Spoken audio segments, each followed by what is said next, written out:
Welcome to the Ranger Cabin.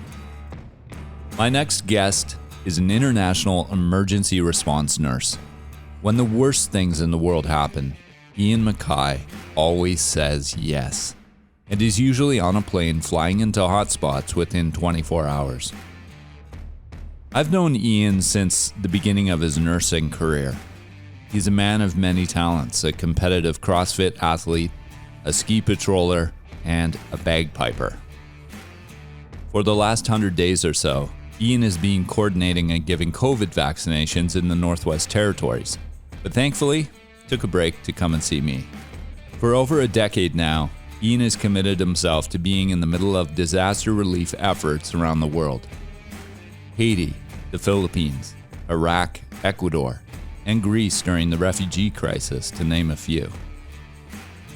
Today we'll focus on Ian's journey from the beginning, being a naive nursing student heading out after an earthquake and cholera outbreak response in Haiti, to the war-torn eastern border provinces and coltan mines of the Democratic Republic of the Congo. Ian then finds himself in the center of an Ebola crisis in Liberia, where he and his team are later acknowledged as part of the 2014 Time Magazine's Person of the Year. Let's keep our fire hot and enjoy this interview discussion with Ian MacKay. Disaster response, wheels up. I'm Whyte, and this is the Ranger Cabin.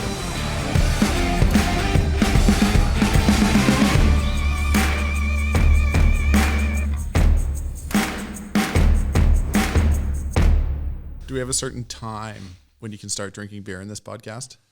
There's It has to. we can immediately start drinking beer at the moment. Because what time? Oh, it's 1:00. It's actually like 2:00 because we had to set the clock. No, it's actually like noon. We had to set the clocks back, didn't we? It's basically 4:00. It is. French people are drinking right now. So we're in the grimy garage of my house because I figure this is like a nicely ventilated area that's quiet and we can have an open discussion without my kids interrupting every few minutes. I like it. I like it a lot. And it's a gym. It is. It's a home gym. It feels kind of homey. I'm comfortable when I'm around, weights and barbells, and it's sort of my happy place. I also, and I've had this for a long time. I'm waiting to bring it out because it's the cheapest bottle of scotch on the wall. What is price? The Whyte and MacKay that is blended Scotch whiskey.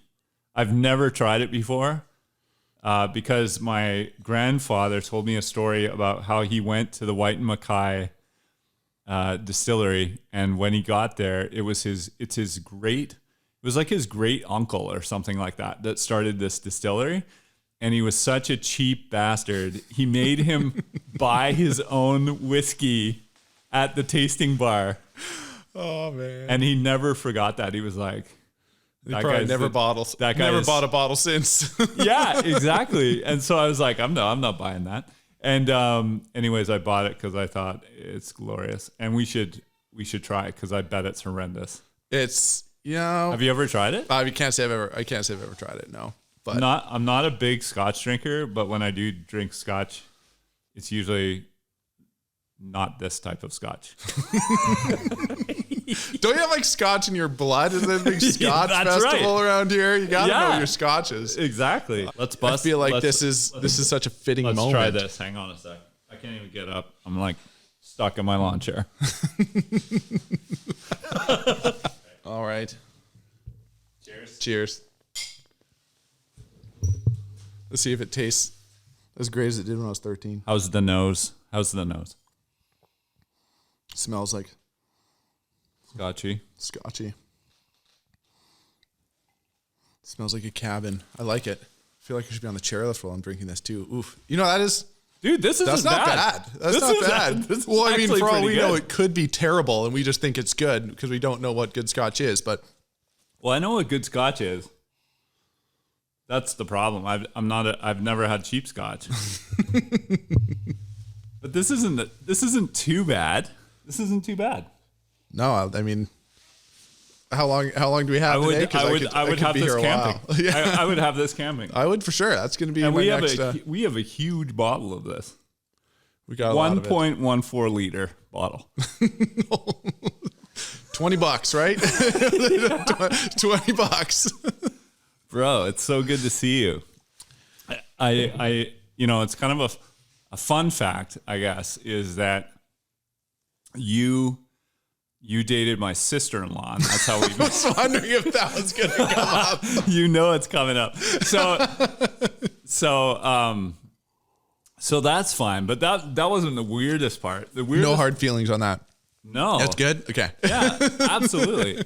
No, and actually kind of an important part of the story, for me anyways, is that you also have the same aunt as me in that my Aunt Shelley was married to my uncle, and she used to take care of me when I was a little guy, and then they got divorced, but my Aunt Shelley is your mom's best friend, or was. 100%. No, they're still best friends to the day. Yeah, no, they're... So she's kind of your aunt as well, which is really weird, because I'm all into, I'm okay with sharing my aunts, but I just think it's really cool. And so we're like distant cousins somehow. I'll take, I'd trade you for my sister. Like, I'd rather have you. I shouldn't say that. My sister will listen to this, but no, Aunt Shelley is. She's so hilarious. She is always the life of the party. She's so much fun. She's I can easily say my mother's best friend. They don't live in the same town, right? So it's like whenever we come over here, that's usually where we stay. And she's. What can you say about Auntie Shelley and that she's the life of the party? Always fun to be around. My uncle is a wild guy. I can only imagine, in the 70s were good. Oh, Let's just put it there. It must have been just nuts. And it's something to do with nurses. Like, you put enough nurses in a room, and there's just no boundaries or limits to humor or stories. And that's normally when my dad's around, he goes into hiding. Normally when there's this state of intoxication that comes out, where just the crudest stories you can think of start evolving. And as a nurse myself, I get to partake in those, which is always fun. But no, Aunt Shelley and her camper have always been a good time. So shout out Aunt Shelley. I'm sure. I hope she'll listen to this. She's gonna have to figure out how to download a podcast though, because last I saw I was using her Netflix account. So that's hilarious. Oh man. So it's and then so that's kind of where we forged our friendship, I guess, is when you were dating my sister-in-law. And we went to Mexico at one point together for a wedding, and had so many good times. Oh man. The jalapeno poppers on the beach at 2 a.m.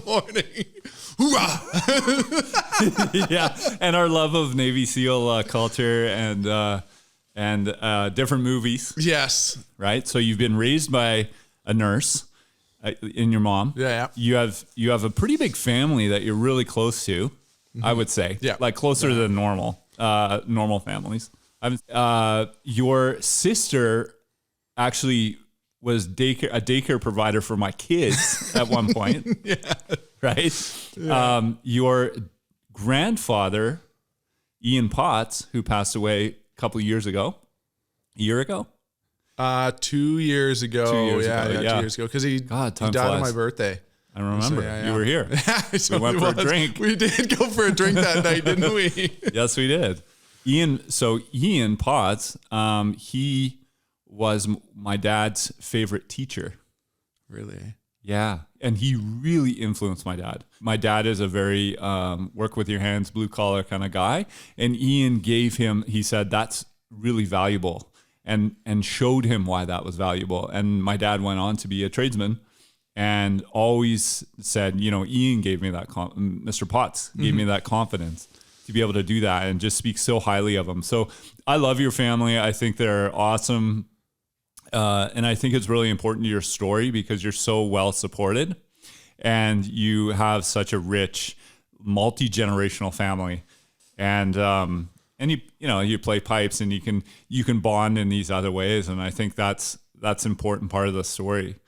In Squamish, you were part of your first kind of foray was with the SAM project. right? Yeah. Back in 2008. 2008. Yeah. I was 18. So tell me about the SAM project and why that was such a big influence to you. I guess the SAM project, SAM project sustains for sustainability through agriculture and micro enterprises. And it was, I guess, my first sort of awakening to humanitarian aid work. And going back to my family, I come from, a generation of it. Like, my grandfather, Ian Potts, was in Nigeria in the 70s building schools with criminals. He went to the local jail and used those guys as labor and like built schools and had my mom and all my aunts and uncles over there. So I felt like it was very much in my blood. So it was a bit of a rite of passage to go there. And, Sam Eves, who the organization is in memory of, we went to school together. I'm not going to say Sam and I were best friends by any means. He was a bit more of an acquaintance. He was the punk. He was the guy you didn't want to cross at school. But yeah, he was murdered when he was 16 in my hometown. And you grew up where? I grew up in Squamish. Yeah. And so yeah, he was murdered, when he was 16 at a house party. And I guess Sam was the first time I'd ever lost somebody I knew. Like, so we weren't big acquaintances, but I feel like it shook me in that sense. It was the first time somebody had died that I knew. Yeah. And it shook the town. We're a small town. I know my mom was working a night shift that night at the hospital, and that's sort of how I found out. And yeah, no, it rocked me, and it rocked the school. And then Sam's family then started the SAM project. I know they'd been involved in forestry and agriculture in BC. And so they found this as an opportunity to make a difference and help and expose some of Sam's peers and schoolmates to opportunities overseas in that sort of world. So they put together the SAM project. And the summer prior to me going, some of my schoolmates who had graduated with, who were quite close with Sam, went over, and that fascinated me. So at the time, when I finished high school, I had zero intention of sort of, going to school or making anything of myself at the time. I guess you could say I was a bit lost. And so I just took off backpacking through Europe, a month after my 18th birthday, and took off for 10 weeks. And I guess really sort of discovered. Did you go by yourself? I went by myself. Yeah. Just sort of hopped on a one-way ticket and just found, I guess, my independence in a way. And then when I came back, I was a bit of a ski bum around. That's when, I found this opportunity through the SAM project, and, went to Zambia, which is where they were working out of, just outside of Livingston, for what was supposed to be like a 2 to 3 week trip. And I ended up staying, I think, was it 3 months? That project definitely influenced you. And coming back, did it give you some indication of what you wanted to do with your career? I think in particular nursing. When I was in Zambia, that wasn't something that interested me. Medical work. I mean, you grow up with a mother who just is tired all the time, works, so much, and it almost sort of puts you away from medicine, right? Like, my dad was a doctor. So you can't keep me far enough away from that. I've seen what that sort of lifestyle is, and so the SAM project, I think, just really left me hungry for more and to learn more. And so when I came back home, I just sort of went back to work, really to make enough money to go back to Africa. Right. And that's when I just sort of caught the bug. I caught the bug, and it, like this, I can definitely, thank the SAM project and Colin and Sandra, who are Sam's parents and the founders of the SAM project for definitely playing a huge part in who I am, where I am today. And Colin, Colin Eves was a huge a mentor of mine, and a bit of a father figure when I was out there in that environment. I was 19 years old. Backtrack. This is 2010. The Olympics, the Olympic boom just happened in Whistler, Vancouver. I'm in Squamish. I'm a professional ski bum at this time. Yes, I'd been to Africa, a year and a bit prior, but I'm just living the ski bum life. And I was working, the base of Blackcomb Mountain, and and I wasn't living in a van at the time, but just very, very selfish 19-year-old kid at the time. And beginning of January, the devastating earthquake happened in Haiti. Yeah. The death toll was going up by the tens of thousands to the hundreds of thousands. And then shortly out, it was front page in the news for so long. And then boom, Olympics starts. The Olympics start, and you didn't hear anything about Haiti anymore. It was no longer in the news. And that made me curious and sort of, pissed me off a little bit. and just made me want to learn more, you know? And I feel like I've always been raised as somebody, I wanted to be a little bit different and everything. Yeah. Bagpipes, for example, like, you know, case in point, 13 years old, like 12, 13 years old, you just want to learn how to play the bagpipes and no one can tell you differently. And so I remember, you know, being at the base of, you know, I was at the base of Blackcomb when, you know, when Montgomery won Skeleton. You know, when John Montgomery won Skeleton. I totally remember. And yeah, I mean, let's fast forward a couple of years. Ian decided he wanted to be a gold medal Olympic skeleton racer. I remember. You know, and I was told I couldn't. And I was like, I am determined to wear spandex and race headfirst down a track at 135 kilometers an hour. My big worry was like, what painting? Because he had such a wicked painting on his helmet. He did. And I remember it was a turtle or something. Yeah. Beaver. Beaver? No, I think it was a turtle. All right. But I could be wrong. I don't know, but I know it was First Nations artwork. It was indigenous, the Northwest Coast, and it had. But I remember when you were like doing skeleton, I was like, all I could think about was I got to design Ian's helmet. I couldn't afford a helmet. Those helmets were like $500.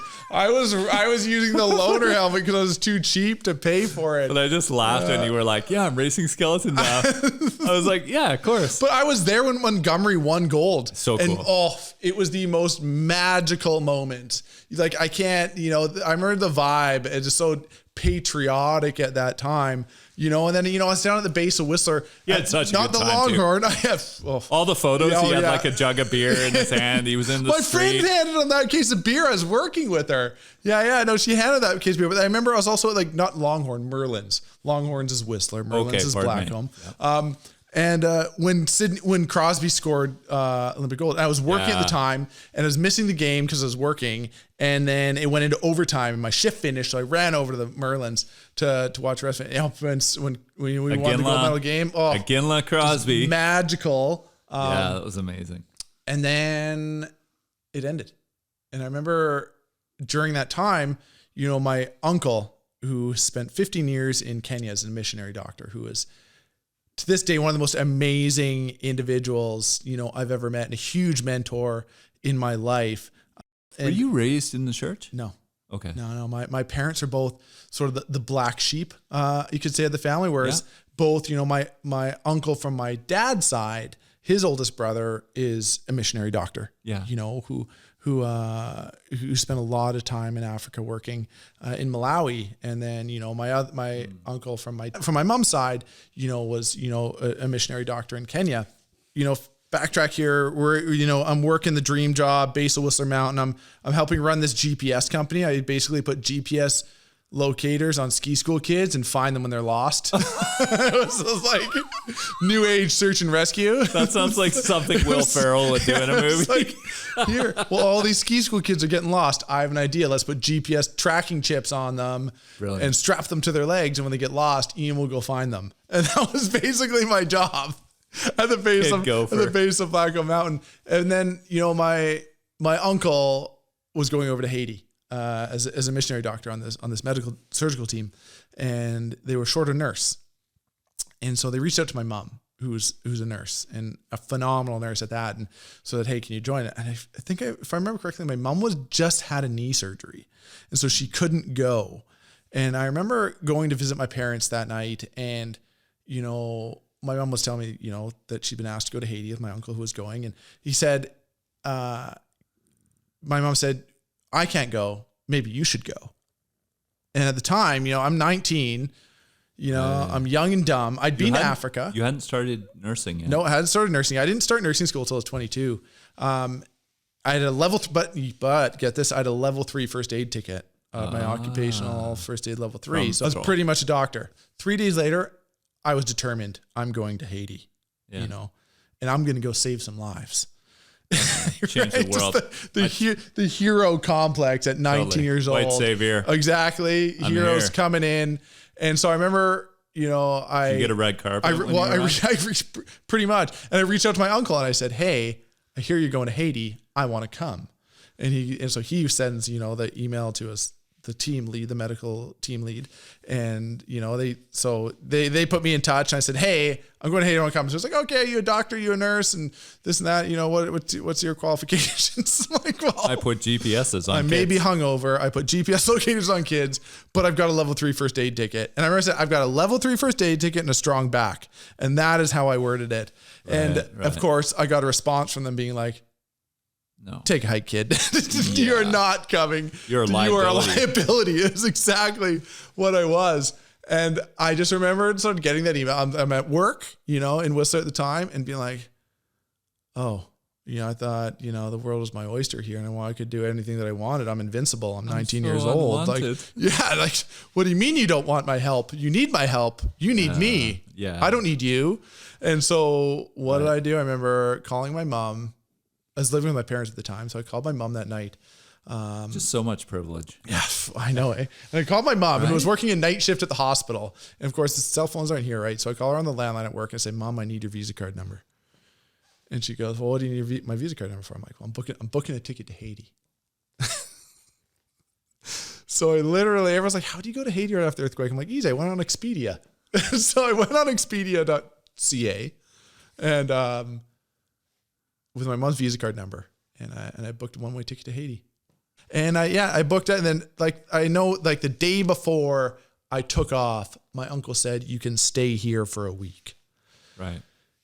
I just sort of, at that point, I had to earn my bed at night. I had to prove myself, and that's where the challenge really started. I had to prove myself. What were you doing when you got there? Like, what did they have you do? Of course, I landed as the hero. I'm here to save the world and rescue babies, and that was my educated goal. White guy. Exactly, educated with a strong back.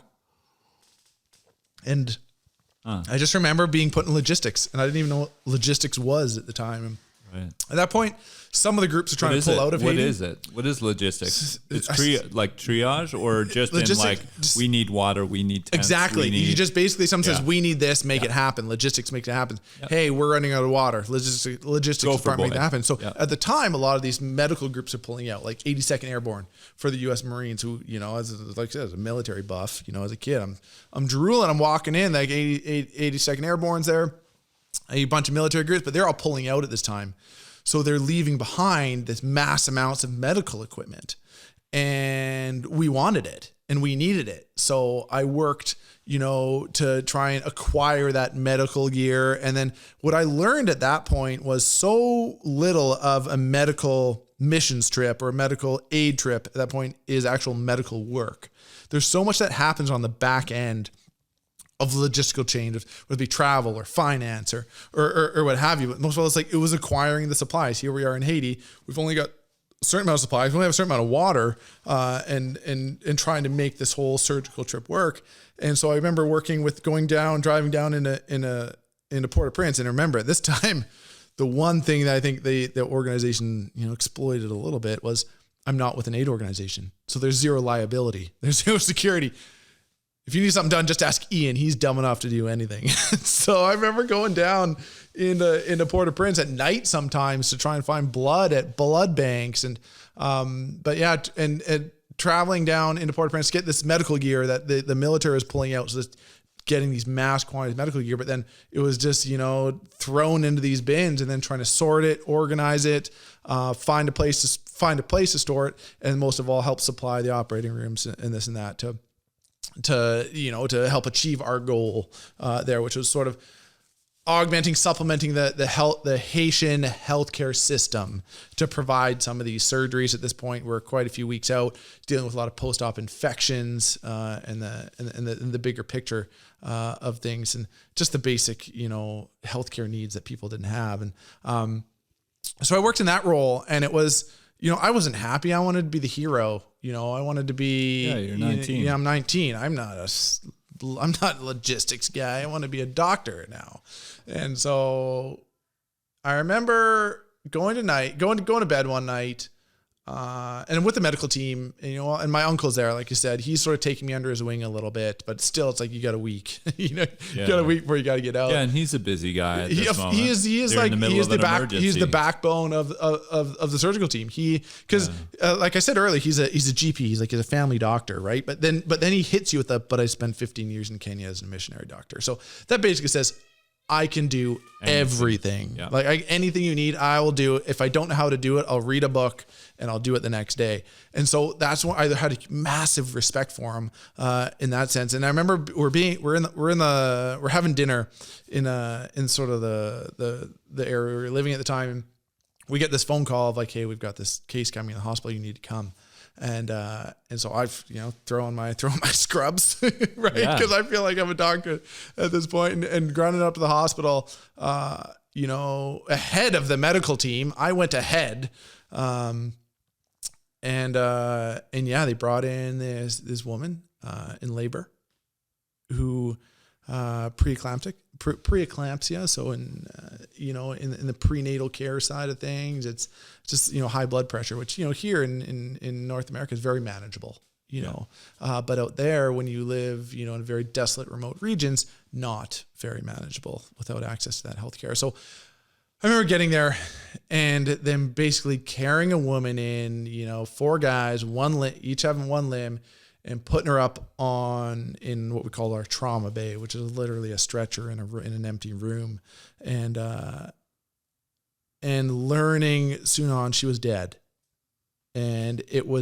then turned into a post-mortem cesarean. So mother, right. We tried reviving, unsuccessful. So we did whatever we could to get the baby out, and it was unsuccessful, and it was this.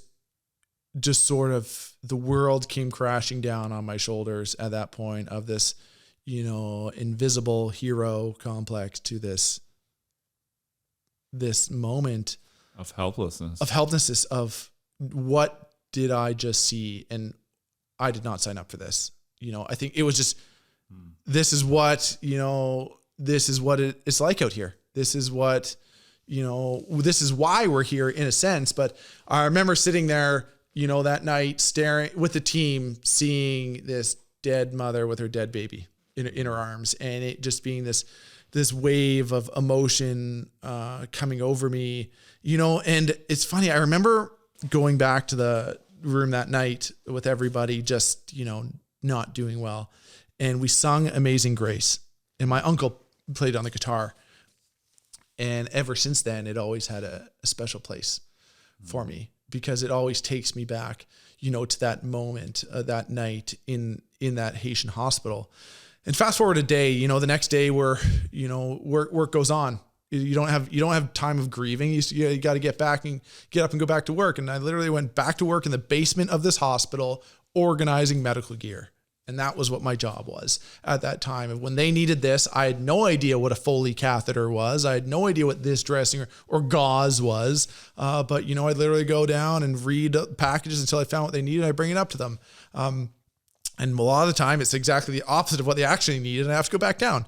And I remember, life just sort of went on. And that night, it was just a very similar situation.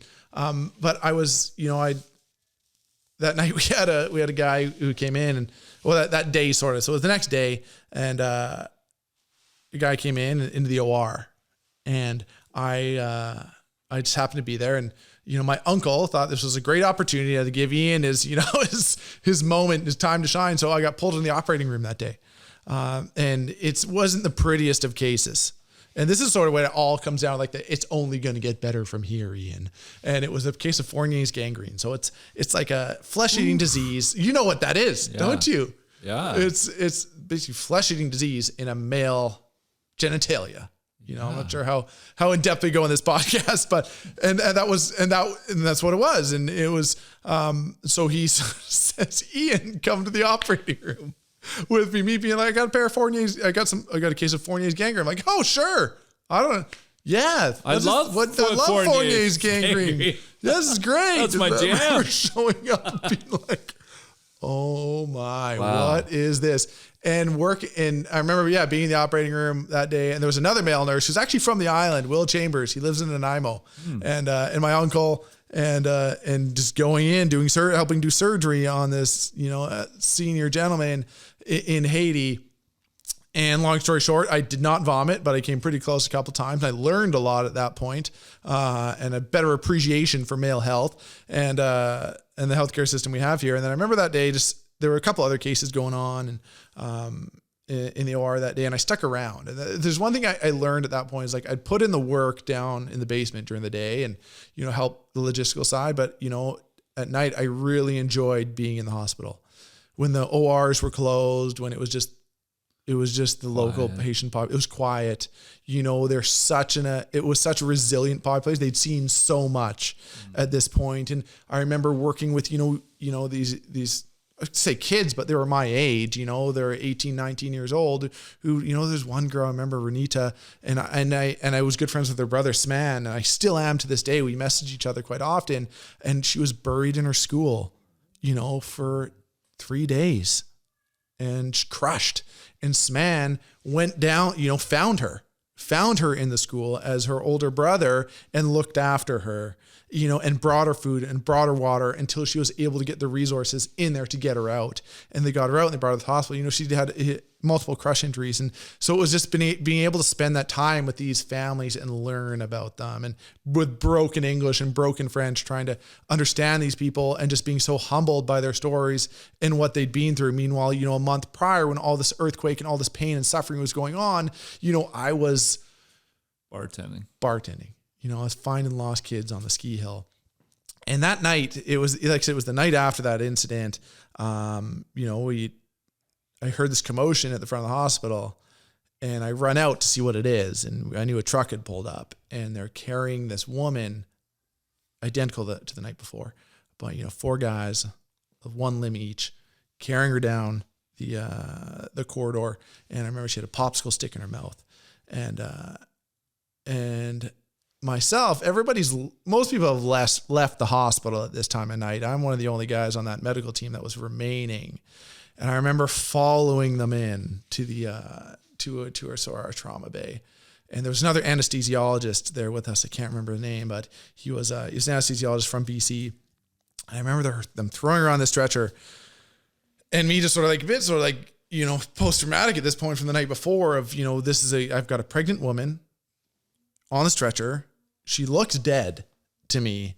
She'd been preeclamptic. She'd been seizing. It'd been an 8-hour drive from her village to where she is. It was this moment of like this flashback of like the night before to that day being in the operating room with this other guy to now being back right where we were.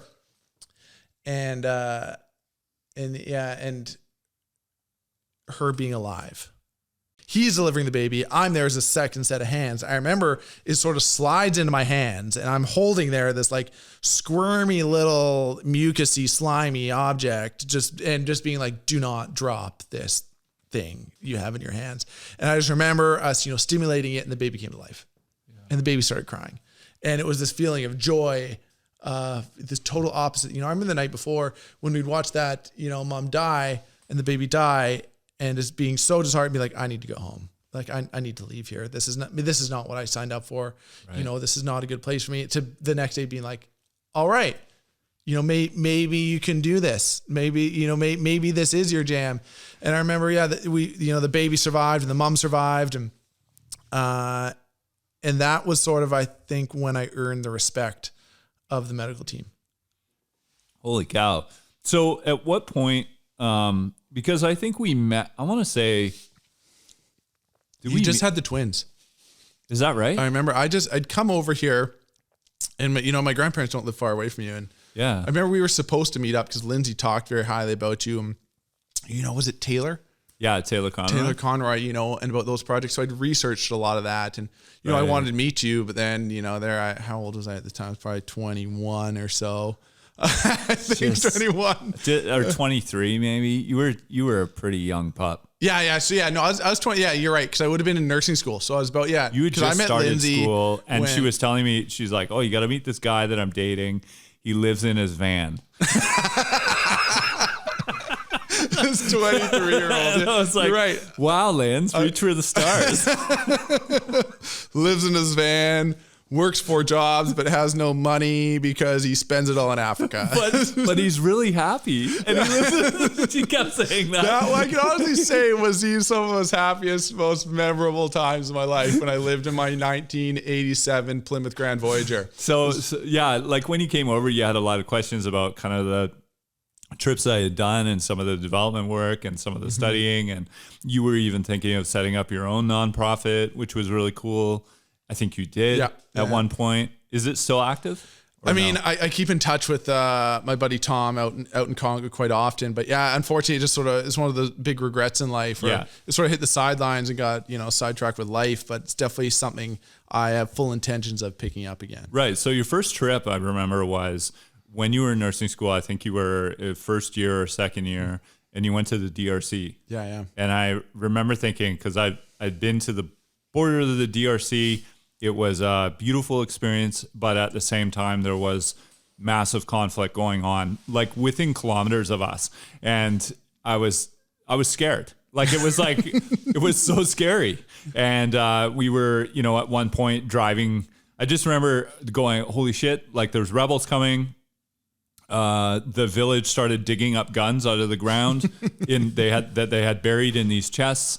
And they were like, you have to go now, or you're going to be in a fight. And I was like, so I just remember having tears running down my face, getting into our, $120,000 Land Rover to drive down the hill. And I was just thinking, this is so insane. 'Cause it was like such an insane environment. I was like, we get to leave. Yeah. We get to leave. And we're leaving at like 80K down a mountain. And here's these people like getting ready to fight for their life. So tell me about that experience for you. I don't think anybody can say they've been to the Congo, not experienced war, had a gun pointed at them. It's but at the same time, it's the most beautiful, out of all the travels I've done, it's the most beautiful country I've ever been to. Yeah, it's gorgeous. To this day. But then I also look back at, man, like that was a dumb idea. That was a dumb idea. I don't know. Like you talked about some of the stuff you were done. If you were 10 years older, would you have done it? If I had kids, I wouldn't have. Yeah. Yeah. But I would absolutely, and I haven't since. And this is kind of like how I've been living through your adventures in a lot of ways, right? I remember that trip, and it actually, it popped up on my Facebook memories the other day. And yeah, it was like I sort of relived it a little bit. And yeah, Congo, wow, it's definitely shaped who I am. And I remember when I'd first learned about Congo, I think the reason I was so fascinated with Congo was because I knew so little about it. Yeah. And I learned about it through a doctor friend of mine who I'd met in Haiti during the cholera response, who grew up in Congo and then managed to get out and move to the States, where she's like a Johns Hopkins medical school graduate and incredibly successful, Linda Mabula, and she's like my African sister. And then of course, once she became a doctor, she's since returned, and she's been quite influential in things like their Ebola response and even their COVID response out in Congo. But she's very much my African sister. And so I remember being in Haiti talking to Linda and learning about, where she's from in Congo and the war and the genocide and this, that. And I just remember being so oblivious to it and being like, how do I not know about this? How have I not heard about it?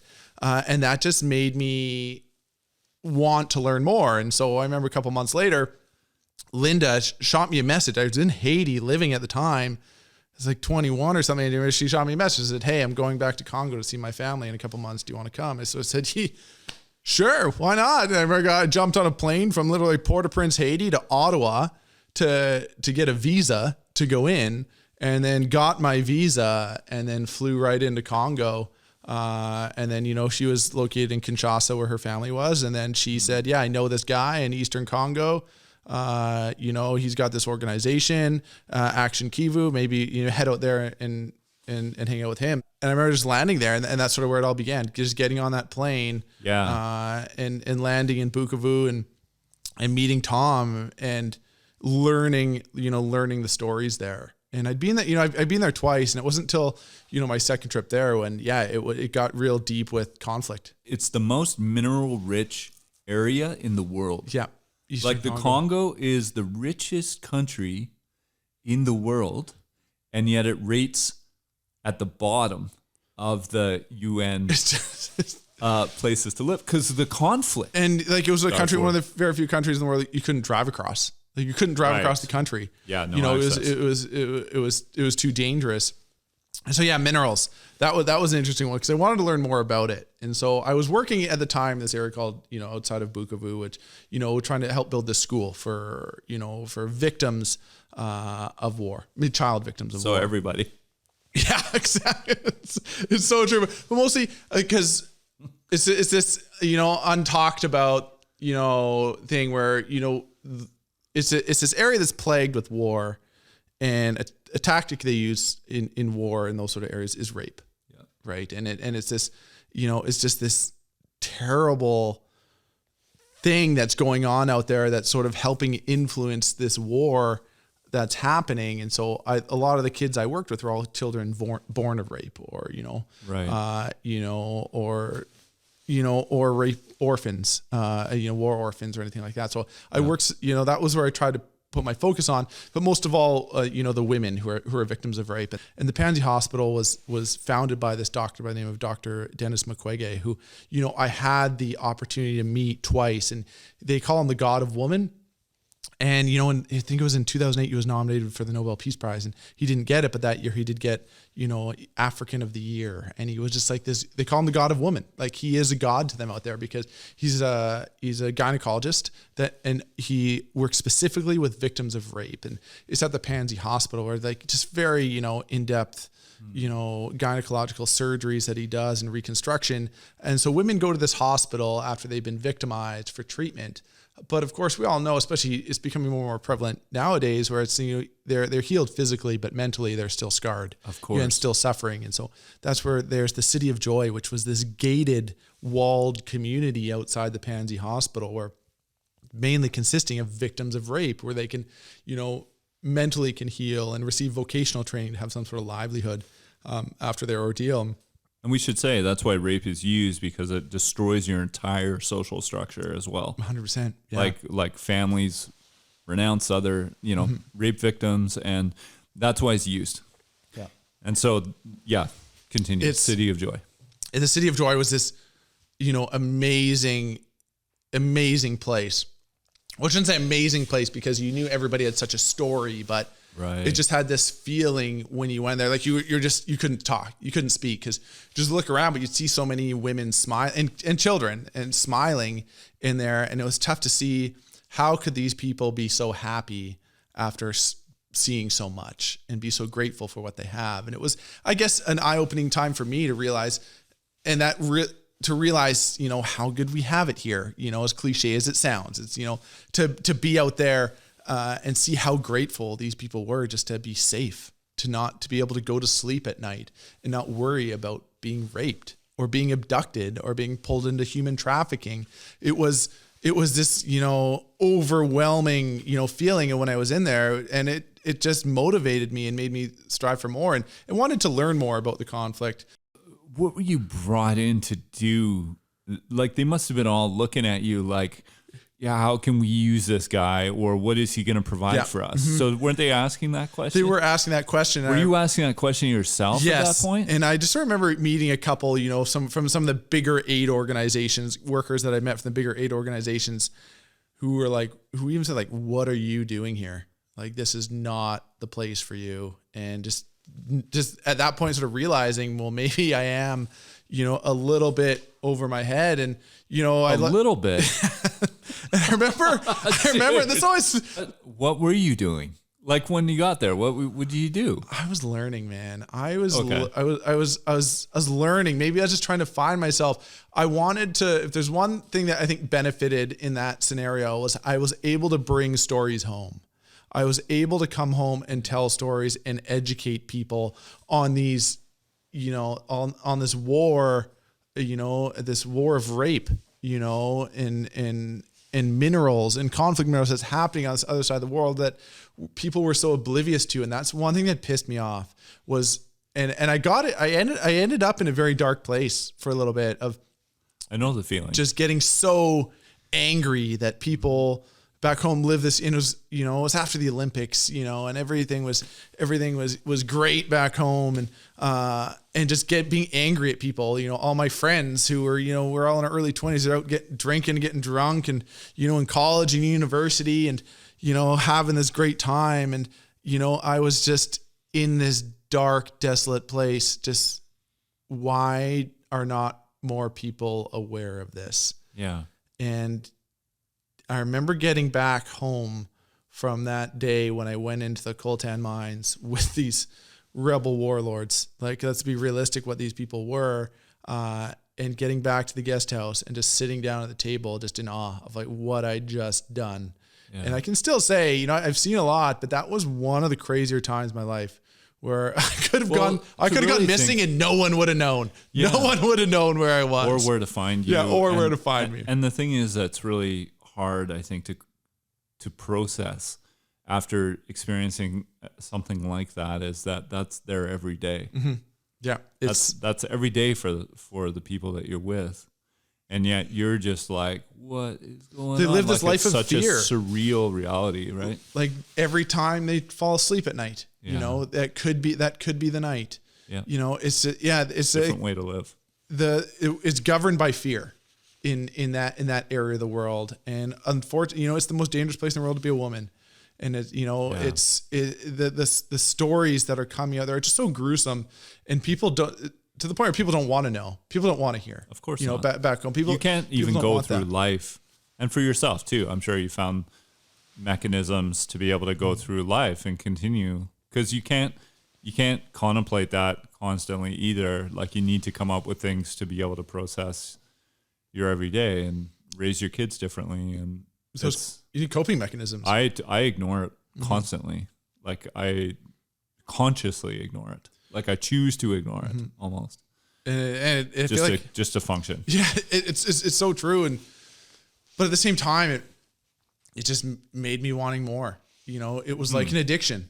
It was an addiction for me. You know, I started, you know, everything after every trip I remember when you came back, you were pretty fired up. And I remember just every trip I've been on, I just remember it's everything like, oh, it's not going to get any crazier than that. You know, it's not going to get crazy. And then I just ended up these progressively worse and worse places. Be like, you know, don't worry, Mom, nothing's going to be worse in Eastern Congo than 5 years later. So then you go back to school.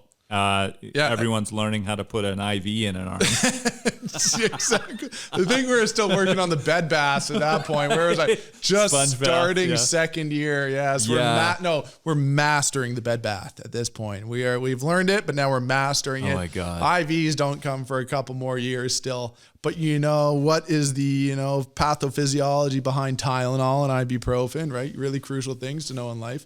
And so, I came home and back to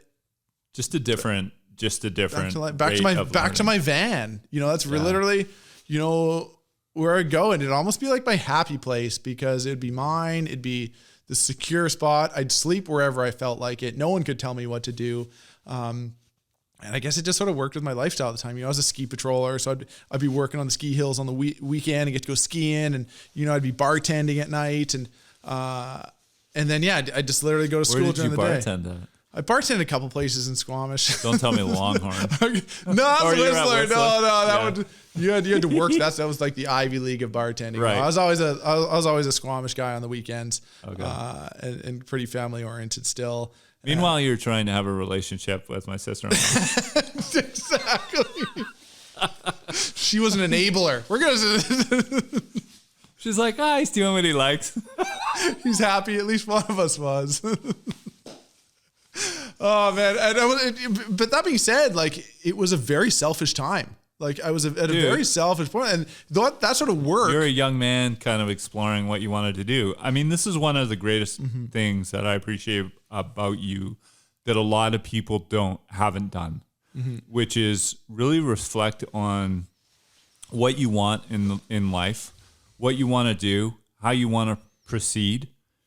You know, obviously, the lifestyle of living in Squamish, bartending, and living in your van, that was okay with you, but that's not okay with a partner. And I think, a lot of people neglect that. They kind of go, oh, okay. Or they bend to it and would say, okay, like I'll stop doing what sets me on fire. And I could see it. Like you have the talent, you have the ability, you have the personality to be able to enter, travel by yourself, get in some really hairy situations and be flexible enough to work your way out of it. Just go with it. You sometimes just have to go with it. You really do. It's a river. And the idea that, that ended was the best thing ever for both of you. And as sad as it made me, because I, lost my wingman. I lost my wingman. And, also what I've gained is just more people and more perspective, and you're able to go on and live your life. And I think it's just such an important lesson for people to be like, is this going to be the best life I can make it? It's like just things like Christmas and family vacations and things like Valentine's Day and birthdays don't even register to me, because my first goal is like, how can I go? I need that high. How can I go make a difference? All right, people are in distress across the world. How soon can I get there and how long can I stay? Ebola. Oh, we need a beer before we start Ebola again. Just throw me anyone. Sure. Oh, there we go. Heyo. Ebola. So yeah, where are we? Okay, so you're heading to Liberia. Well, like I said, I didn't know anything about it at the time, and I remember getting sent these pages at the time. Probably a good thing. Doctors Without Borders, otherwise known as Médecins Sans Frontières, like MSF, was the only one who'd ever treated or cared for an Ebola patient. So that's where all the research and documents came from. So I remember being sent all these documents and not really caring what they said, because I'd already convinced myself I was going and jumping on this plane to go there. And like I said, I'm still a nurse at this time. I think I'm third year nursing school at this point. So I didn't take a really hands-on patient care approach. A lot of what my role was sanitate or wash. So water and sanitation hygiene, which is such a bigger part of healthcare out there, because things like, if you look at things like cholera, how can cholera be prevented? Basic access to water and healthy drinking water and so much. And one thing I've learned, especially in things like, today's opioid crisis and stuff like that, is so much can be prevented. And it's all about prevention.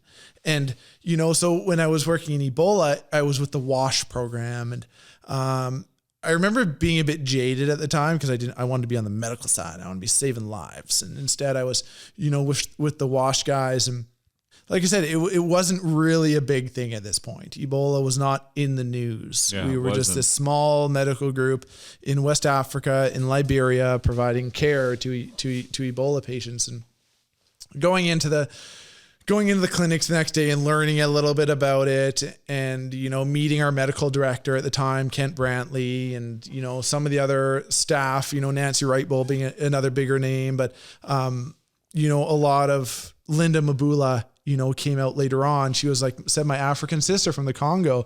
At this time, we'd already worked in Haiti together. We'd worked in Congo together. We'd worked in the Philippines together. Linda and I worked, and now we were on our fourth deployment together in West Africa. And I remember going into the clinics and just spending a couple of days just learning about the decontamination process in the WASH program, and then going in to the clinic, which there was so much focus, I remember, on what we call, and becoming more and more known nowadays, the don and doffing procedure. How do you get into an Ebola suit, and how do you get out of an Ebola suit? And most of all, getting out of the Ebola suit is the scariest, most dangerous part of the whole process. So I remember just spending days on end at the beginning, just working on how to get in and how to get out, and helping people get out, because that is the crucial point of the whole process. And we were running the only Ebola. There were a couple other Ebola clinics running in Monrovia at the time, the capital, Liberia. And I remember they closed a lot of them down, and they wanted us to be the main focal point. And we were the Ebola clinic from Monrovia at this time. Like I said, Ebola was a thing. It was going around, but it wasn't in the news yet. No. And going into the clinic and, and just sort of working day to day, and it just sort of became the normal routine. And our clinic was initially set up in an old chapel. Like, we weren't prepared. Ebola, Liberia wasn't prepared for Ebola. So, and we didn't go there as an Ebola team. The organization I worked with at the time had been there for years, and Ebola came to them, and Kent Brantley, the doctor, the medical director at the time, stepped up to the game and agreed to take on this project. And so he was sort of the focal point of our response. Like, he was the leader and the medical director at the time. And I'd go into the clinic and day to day, and we worked alongside Doctors Without Borders, MSF, and they were the experts in the whole virus. And it just got worse and worse. And I remember, we built the clinic in a chapel in this mission base called Elwa. And then we quickly outgrew that chapel, and we moved into a new building. It was like this building that was under construction for this hospital renovation that they were doing. And we moved into that unit, and it worked very well from a patient flow standpoint. And it's just that saying, if you build it, they will come. And I just remember beds kept filling up and filling up, and just getting more and more overworked in a way, and knowing we need diagnosed Ebola patients. Yeah, these were confirmed Ebola patients. Wow. Or people who are highly suspect patients at the time as well, but we're just waiting on that confirmatory result. And things just got worse and worse. And I remember being there, hoping help was coming, thinking help was coming, and it just wasn't at the time. And, we kept going to work. It was day after day. And, we lived in this, we also shared this housing, and we were in this most picturesque, beautiful place on the Atlantic Ocean in Liberia, and this beautiful mission base on the ocean. And we'd walk from the clinic to our area, where we lived. It was like 15 minutes on this gated area. It's pretty safe.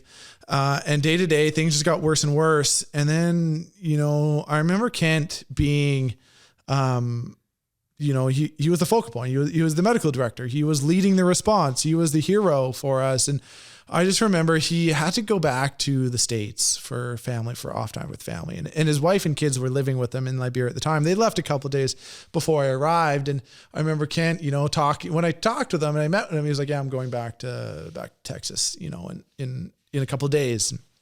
And I remember just like a couple of our doctors just sort of disappeared. They weren't really around as much as they used to. And then we kept getting more and more overwhelmed with patients, and things kept getting crazier and crazier. And we're just looking around, like, where's Kent? Where's the other doctors? Like, where's our leadership team on this one? And just I realized pretty quick something wasn't right. And there were a couple of us on that medical team. There weren't a lot of us. There were only about a dozen of us. I was just like, something wasn't right. Something was wrong. And they're not telling me something. They're keeping something from us. And, I remember John Fankhauser, amazing dude, huge mentor, one of the heroes in my life. And him coming to the clinic one day with a garbage bag full of crap on top of his car, and, throwing it in the garbage. And I remember we got called shortly after we got called into. What was it on this car? It was his PPE, Ebola PPE. I see. And I remember getting called into our sort of main headquarter area. Everybody, as a big group meeting, and them coming forward and saying, Kent Brantley has tested positive for Ebola. Yeah. And he was American. He was That's when it hit the media, doctor. By the way. That's when it hit the media. And I just remember being so disconnected, because like at this point, again, you would have tested positive in Liberia, and then they would have shipped him home. Don't you think?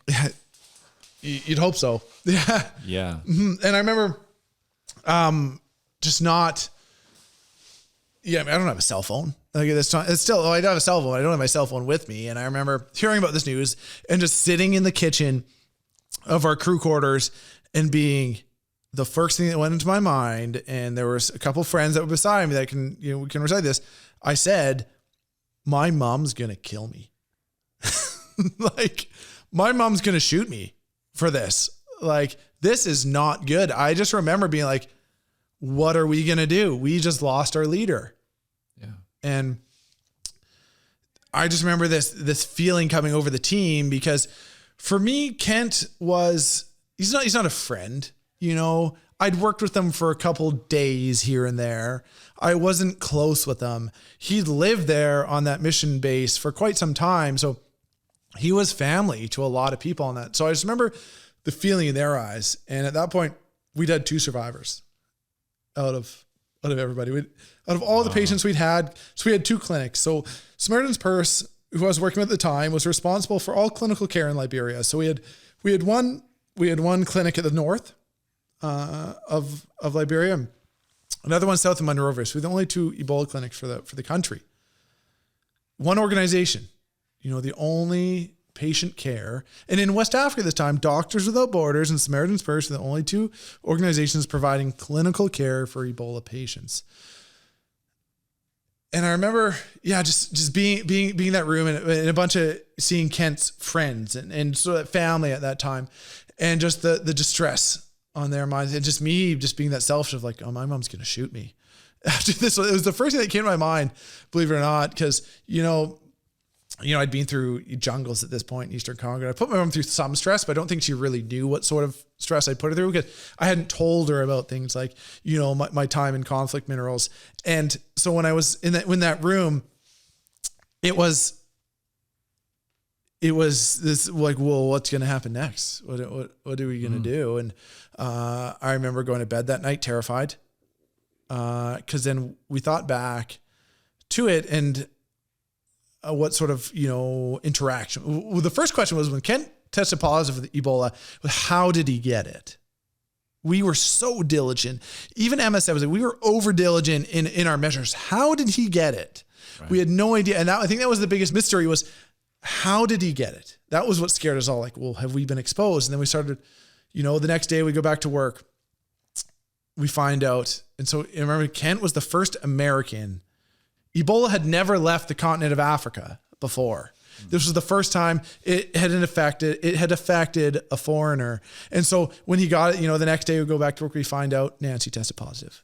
So Nancy was one of the missionary wives who lived on the base. Her husband was big up in operations with one of the other missionary organizations working on that Elwa base at the time. And then it was like, well, who's next? They're contracting the virus through, not necessarily from being at the clinic. Are they contracting it outside of the clinic? We didn't know. I think that was the hardest part, was we didn't know. So we lost our we lost our medical director, which was a huge hit to the team, because he's the leader, you know, and so we lost him. And then the next day, so we went to work pretty terrified. And of course, Kent had built a relationship with so many of the locals that were working in our hospital. So, I mean, I was there as a foreign aid worker. And but of course, a lot of our clinic is national workers, right? National, local doctors and nurses working in the clinic at the time. And so, of course, when they found it was test, everybody panicked. You know, there was a feeling of panic, because it was like, well, how did he get it? Why didn't I get it? And I remember there was one of our national workers, his name was Bobby. Him and I had worked together for the last couple of days. We'd worked together quite closely in the decontamination chambers. So when you go into an Ebola clinic, of course, there's a big doffing procedure. We have got those, it look like the duck suits. We got those yellow suits on. We got another hood on. We got masks on. We got hoods on. We got eye protection on. I had about 3 layers of gloves on. You know, when everything came down to it, I had rubber boots on. And then you go into the clinic, and that's like when you're safest, right? Is when you first get into the clinic. You haven't touched anything yet. You make your way through the suspect ward. You make your way through the clinic. It's sort of shaped like a bit of a horseshoe, like a U. And then there's like this bit of a point of no return. So as soon as you come through that first door, you can't come back through it. You go through it, it's a one-way door. You can't get back through because you're considered dirty. And right. So you go through your suspect unit, then you go through your confirmed unit. So when you're confirmed unit, these guys have confirmed Ebola. You know what you're dealing with. And you go through there. Once you're done, you go through what's called the doffing procedure, which is a big decontamination procedure, which they have these chlorine sprayers. There's a rigorous doffing procedure of what pair of gloves you take off when, what mask you take off when, how you get out of your suit without touching anything. And then you make it out, then you're considered safe. And I remember, so there's like decontamination chamber where you're sort of like that one coaching you. So when you go into that clinic, sometimes when you come out, you can be a bit disoriented because you've been in there for who knows how long. You're dehydrated, you're tired, and there's like a very rigorous process to what layer of gloves you take off. Then you can touch your mask and wash your hands, and touch the zipper to pull your, Tyvek suit off, then wash your hands, and then you can touch your eyewear and wash your hands. And so that person really has to be on it because you're there to coach them through it. If they screw up, you have to call them on it. You have to make sure they get out safely. And I worked in that chamber with Nancy Brightbull and Bobby and myself. We worked there for quite a few days. And so at this point, Kent tested positive. The next day, Nancy tested positive. And the day after that, Bobby came to the clinic that morning, said, I don't feel good. And I remember looking at him and being like, none of us feel good, Bobby. Like, we all feel like we have Ebola right now. We all feel like we have symptoms. Our mind's just playing games with us right now. You're totally fine. Go home, get a good night, isolate from your family, get a good night's rest. If you're still not feeling good tomorrow, come back to us. He went home. Like I said, we were all terrified at that point. We're working every day. We're dehydrated from being in this Ebola unit and just sweating all day in these suits. And I remember he went home and he came back the next day and he said, I think I have Ebola. And so. What does that feel? Exactly? I still don't know. But I remember. Don't you just have like pussy? Isn't your like skin hemorrhagic? explode? You just bleed out of everywhere. Yeah. And so I was thinking I have Ebola. It's like, all right, well, we're going to bring you into the Ebola unit. So we brought him into the Ebola unit. And then you definitely have Ebola. The suspect unit. So there's two sides of an Ebola unit. Right. You're confirmed and your suspect. So suspect is like you're waiting on diagnostic results before you can have that confirmation that you can go in the confirmed unit. How do you even treat Ebola? There's no treat for it. It's a lot of symptom management. So like I said, it's a hemorrhagic fever. You sort of bleed to death. And it's a lot of that symptom management. So there's similar symptoms to, most things. You've got that fever, you got that, nausea, you've got the muscle aches, you've got the fatigue, it can be so many other things. It can be similar to exhaustion or anxiety, And so when he came in, we thought it was very low suspect that he had it. And so he was in the suspect unit, and we treat him conservatively as we should, in symptom management. Like, we'll just wait for your results to come back. So we did that blood draw to get those to try and test him for it. And I remember the next day going in with one of our doctors. She was from the UK. Bobby had Ebola. His results hadn't come back yet. But at that time, I'd seen so much of it, you could tell by their eyes. Like, they had the Ebola eye. And you could tell they just had these bloodshot eyes and this lifeless look to their face. You could tell they had Ebola, even though it hadn't been confirmed yet. And at that time, I knew Bobby had Ebola. And at that point, we all were concerned. Well, a couple of us were concerned because people looked at me like I was in close contact with Bobby. I'd been close to him. We'd worked closely together, him, Nancy, and I, for days leading up to that. So, I was a contact at that point. Everybody thought, I had it. And I remember being there with Bobby, doing my work, but at the same time, seeing Bobby had it, but not getting too involved in it because I still had to make my way through the unit and do my work.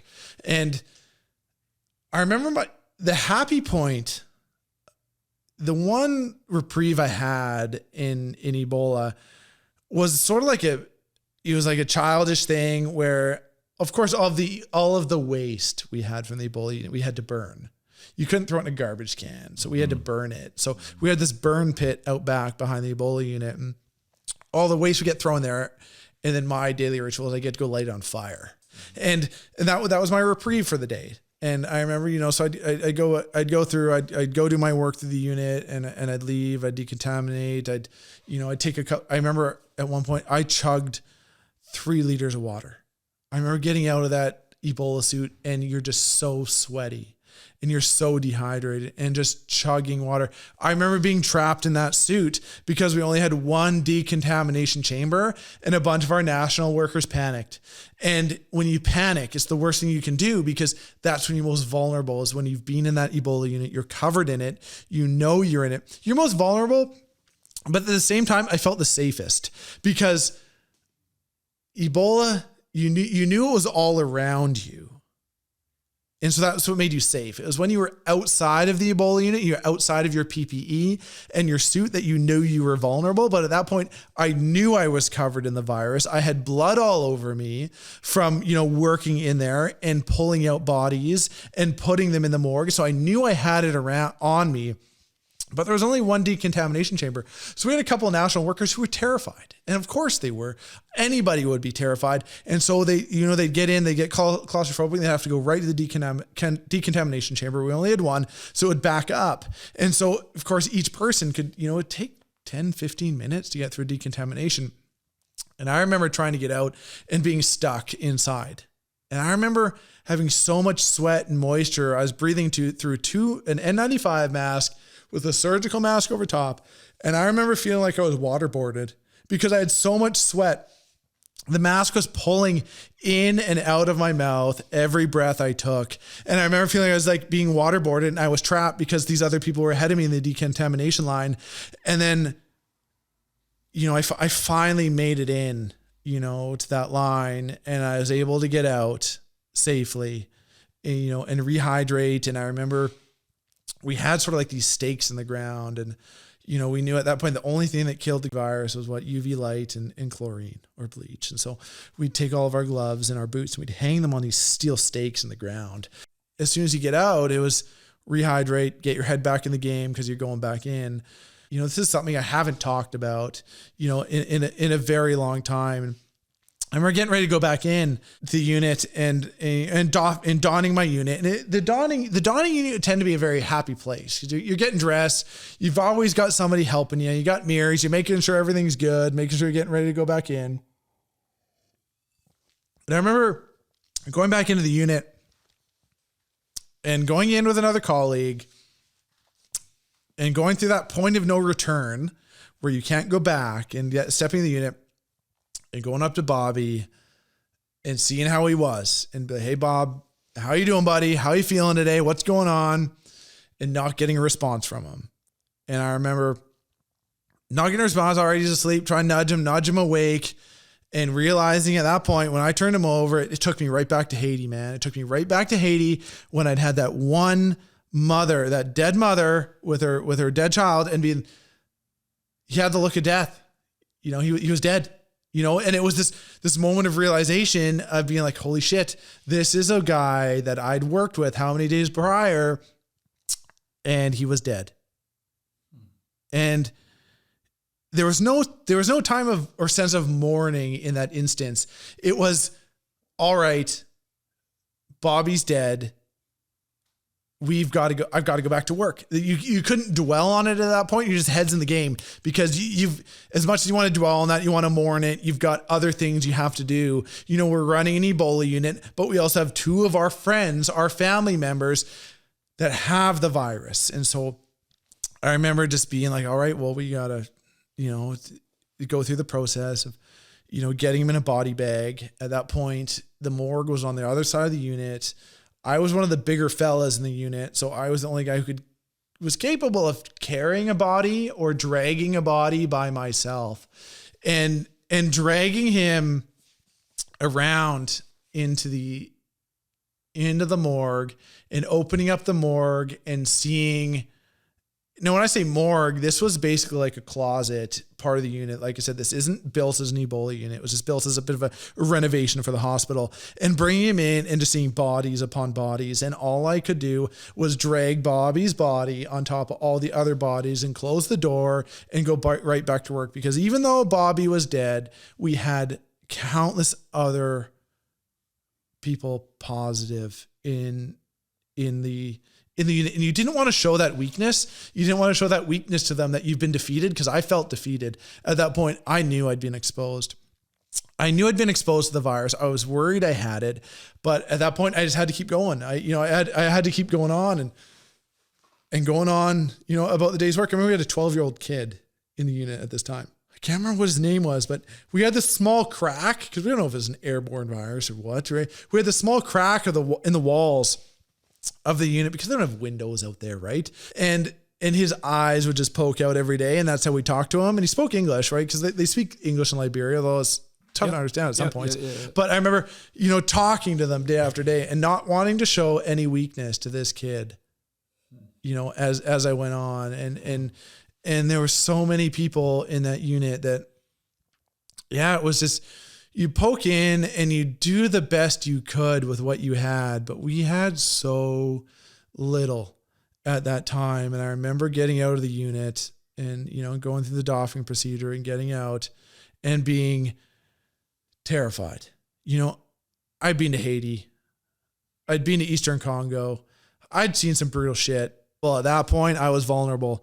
And I was alone when I was in that clinic at that time, and it's just so unreal to sort of think about it, from this bigger picture right now. Because like I said, it's something I haven't talked about for a while. And it was just like, we didn't have time to mourn. We didn't have time to suffer. We didn't have time to be emotional. We just sort of had to keep going, because even though Bobby was dead and, everybody around us was dying, we still had our 2 colleagues to care for. And I remember getting out and seeing Linda, and just walking back to our place that night, walking back to our quarters and being like, we are in deep shit. Like, we are in trouble. We are getting taken down. We're losing this fight right now. 2 of our colleagues got it. Bobby's gone. I've been exposed. For all I know, I was had at this point, all I wanted was a hug, and you couldn't get any of that because there's no human contact at that point. Because realistically, we all thought we had it at that point. And I just remember being so tired and so exhausted day after day. You couldn't even receive an email. I think you did send an email out, and I remember reading it, and it was kind of like not letting on necessarily what was going on, like the full capacity. I tried to protect my family. Totally. In those that were close to me. And because I was scared shitless. I actually remember it. I remember that moment because I was constantly, what's going on with me? I remember when it was in the press. Yeah. And all of a sudden, I think what pissed me off the most was that I'd watched so many people die and it never made it on national media until Kent tested positive. It was the first white guy to get it. And then of course it was front page CNN. Well, everyone was really scared because there was 2 cases, I think, in the United States. Yeah, that made it back. Total. Yeah. And that was it. But everybody was like, oh, snap. Like, this is really close to home, blah, blah, blah. I remember my first, when I was in the unit, like I said, we had MSF, Doctors of the Borders, was working with us. We had a wash person, we had a doctor. And I remember after Kent tested positive, they kept it from us for, 12 to 24 hours. And going back to the unit the next day, and Katie, the MSF doctor, said, have you told your family? And my response was no. I didn't want to tell my family until I had an exit strategy. And so I said, no, I haven't told it. And she looked at me in the eye and said, Ian, you need to go message your mother now because she is all over the news. Like, it is all over the news at this time. And I had no idea. And then I remember at the time, when I put my emergency contact, I'd always put my mother as my emergency contact. But this specific deployment, I put Lindsay. It was super stressful. And I remember you coming back and I was just thinking, obviously I was thinking about Lindsay and I was thinking about you as well. Because we had just bonded prior to your trip. We've been eating jalapeno poppers on the beach like a month prior. As my bro. And so, it was really, I just remember it being really stressful. I was on a social media blackout. I couldn't post anything. I couldn't email anything. All I did was I messaged Lindsay and I messaged my mom and I said, something along the lines of, Ken's tested positive. I'm okay. I'm asymptomatic and I'm healthy, and that's all they needed to know at that time. And it just was that I can't talk about what's happening right now. I can't talk about evacuation plans. I can't talk about this and that. All I can tell you is that I'm safe right now. And it was that right now because even though they tested positive. And so not only were we running the only Ebola unit in the capital of Monrovia, we were caring for our friends at that point. And I just remember, just day to day, just going in and just being exhausted and being mentally worn down and not really. And I remember my mom, I told her, I said, I'm safe, I'm healthy and this and that. And I remember saying something along the lines of, I trust you I trust you. There's nothing I can say or do that's going to change your mind or influence what you're going to do. Just do what you do best. And I remember my dad, after one of my deployments in Haiti or at Congo or one of those ones, he sent an email, and we'd email back and forth every so often. And he'd always finish his emails with, don't be a hero. You already are one. And those are sort of the things that sort of, really resonated with me because it could sort of put my parents on the backside in a weird way of like, it's not something I stressed about because my family, were incredibly supportive, and my mom knew that I was on a mission to make a difference in the world. And I was where I needed to be at that point. I was where I wanted to be. I was making a difference where I, in the best place I could see fit.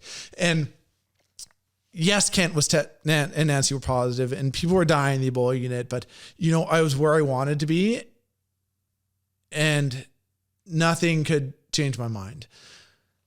I went to work day after day, terrified.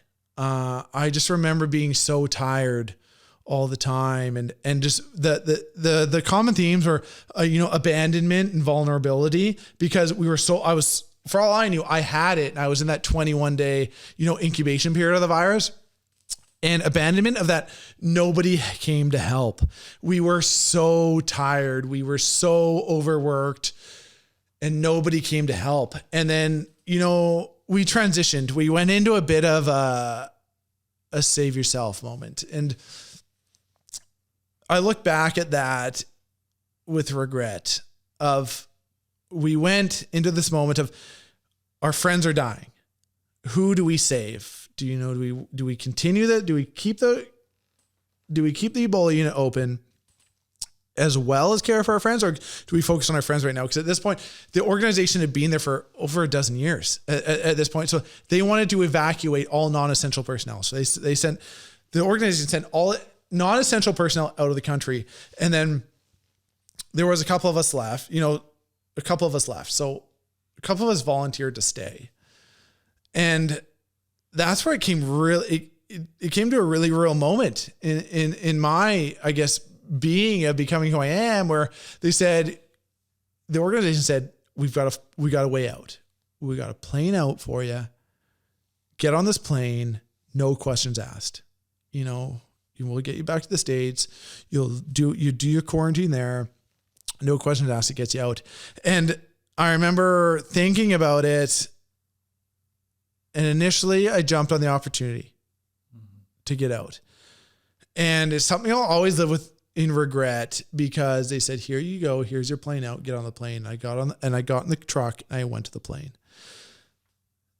And I remember leaving the base and feeling like I'd just abandoned my colleagues. And I left early and I was a coward. And I was in the truck, in the Land Cruiser, driving to the airport, getting on the plane. I remember getting to the airport, and then there was an issue. And I remember them being like, I don't know if we're going to get out today. And so I remember turning back in the Land Cruiser and driving back to the base. And I am so glad that happened. Mm-hmm. We talk about things like faith and things like God and the higher influence and And maybe it was a God thing. Maybe that was a God thing. Maybe that was a God thing that turned me around and said, no, you're not leaving today. We're not done with you yet. Get back in the fight. And so I remember turning around, driving the 2 hours back to that Elwha base and getting back in the fight. And I'm so glad that happened, because I would not be able to live with myself today if I left and abandoned my colleagues and something happened to them and I wasn't there, because I went back in the fight. And I remember Lance Plyler, who was the medical director at the time, I met him in Haiti years prior. We worked in the Philippines together, and he was such a big influence to me. And I remember, and Linda was there as well. And they said, we need people to stay. We need people to stay to look after Kent and Nancy and get them out. We'll get you out. We don't have a plan. We don't know how. We don't know when, but we will get you out. And that was sort of what they said to us. And that's when I went deep and I said, what is my life worth at this point? That was that moment of like, here I was staring death in the eye. We'd had 2 survivors out of, any patients we had, our colleagues had it. That was my moment of like, yeah, I can't leave. I got to stay. And so this is where it gets, I remember the evacuation flight went the next day. They said, no questions asked, get on the flight. The flight's leaving today. And a bunch of people left. And I remember at that point, Lindsay got the phone call. Because like I said, she was my emergency contact. She was the first time I'd ever used Lindsay instead of my mother as my emergency contact. And she got a phone call from Sarah, who was sort of like my representative through the organization, and said, hey, Ian is on his way to North Carolina right now. Ian's on a plane out. We evacuated him. He's on a plane to Atlanta to the CDC. And they were going to isolate us in a hotel right beside the CDC in the States. And she messaged me, I don't want to say Facebook Messenger or something, said, hey, I just got contact. Apparently you're on the plane out. And I had to say, no, I'm not. He said, no, I volunteered to stay. And it was just this moment of like, again, like I said, when Ken tested positive, what's the first thing that went through my mind? I said, my mother is going to kill me. Yeah. And it was like this, my mom's going to shoot me for this one. But, she sent that email like, there's nothing I can say to you that's going to change your mind. You're going to do what you're going to do. I'm proud of you either way. And so I just remember her being like, apparently, and then I'd be like, well, sorry, I'm not. I volunteered to stay and look after my colleagues. Yeah. That's what you do. Yeah. And it just. Your mom would understand that. Man, she went like, yeah, my parents were so silent. And it's something I haven't really talked to. I remember Lindsay was on the island. She was at the Comox Valley Music Festival. When that happened, I remember she was in tears when she found out that I'd volunteered to stay. But there's like words can't describe unless you're in that situation of what you need to do. Yeah. And so 7 of us volunteered to stay. And how big was the team at this point? Only 7. We were down to 7. Yeah. We were down to 7. And I remember getting Kent out. Because I remembered you. And I remember, Kent's what? Kent lived in this house on the ocean, in Liberia, and the waves crashing. They had a point break, 500 meters to the west of them. You could go surfing on. And I remember, sitting there, then it was the night we were going to get Kent out. So at that point, a level 4 biohazard virus had never been transported before.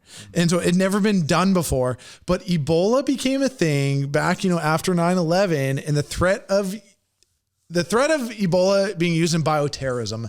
And so they'd started developing ways of transporting level 4 biohazard patients. So the United States military had developed ways of transporting them. So a lot of it came to this like isolation chamber in the back of a plane, but it had never been tested before.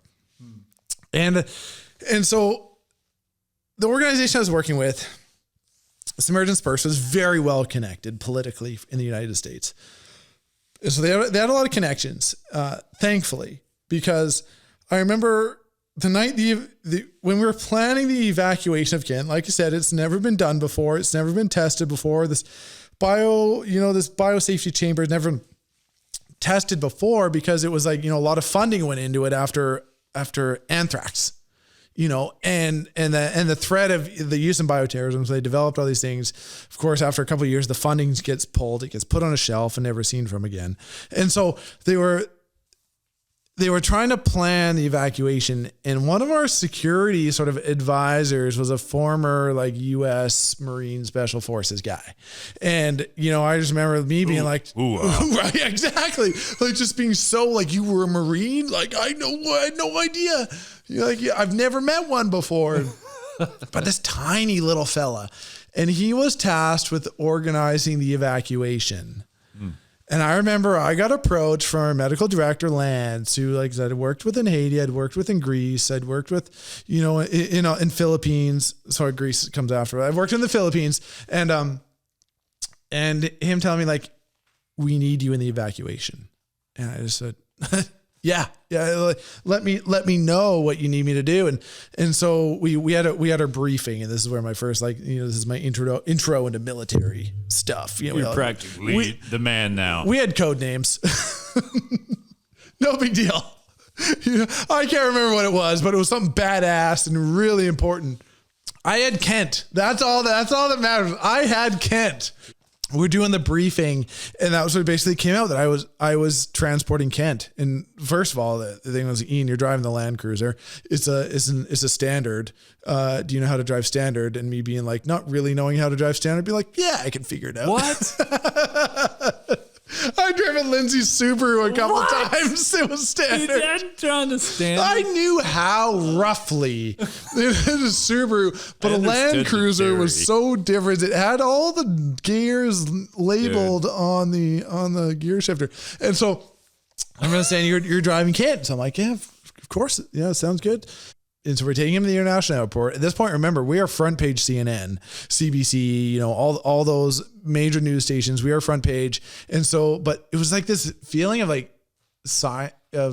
calm on the base. Cause even though we were front page CNN, like I remember Associated Press was trying to, there was a couple of guys local guys that they'd subcontracted to try and get news for them. So these guys would show up with these like 1994 Toyota Corollas on the base and be like, do you know where Kent Brantley is? It's like, take a hike, bud. Like, get the hell out of here. Do you want to get Ebola? Like, yeah, like, come on here. You can interview him in his bedroom, And I just remember but there's just being this calm, even though like I just literally go log into my computer and be like, oh, well, what am I doing today? Like, there'd all be whenever I needed to know, because of course the organization kept things very hush about what was happening because it was so covert operation. And whenever I wanted to know how I was going to get out that day, I just log on to CNN and they'd tell me, or Fox News, like they're going to here and here. And I go to met my team lead and be like, hey, apparently we're getting evacuated through Atlanta. He's like, how the hell do you know? I'm like, it was Fox News is already on top of it. And so the night came that we were going to get Kent out, and I get this Land Cruiser, and they built this like makeshift ambulance in the back. It was basically tarps and 2x4s, but you could take like two nails out of them. The whole thing would collapse, get pulled out, and you could burn it. And so we had everything planned out. We were doing it in the middle of the night. I was told, in the briefing, there was this plane, but there was no photos that existed of this plane. So we couldn't get a true briefing of the plane. We all know we had access to the international airport in the middle of the night. We're in the very few in the history of civilian organizations that had access to an international airport runway, but there was no photos that existed of the plane, but it's an unmarked government CIA jet. And so I back into Kent's front of his house, like I said, where he was staying. Because when Kent tested positive, he felt symptomatic in his house. So we didn't bring him to the Ebola unit. We isolated him in his house and we cared for him there. I see. And I backed up to his house and we were in full PPE at this point. And Kent gets in.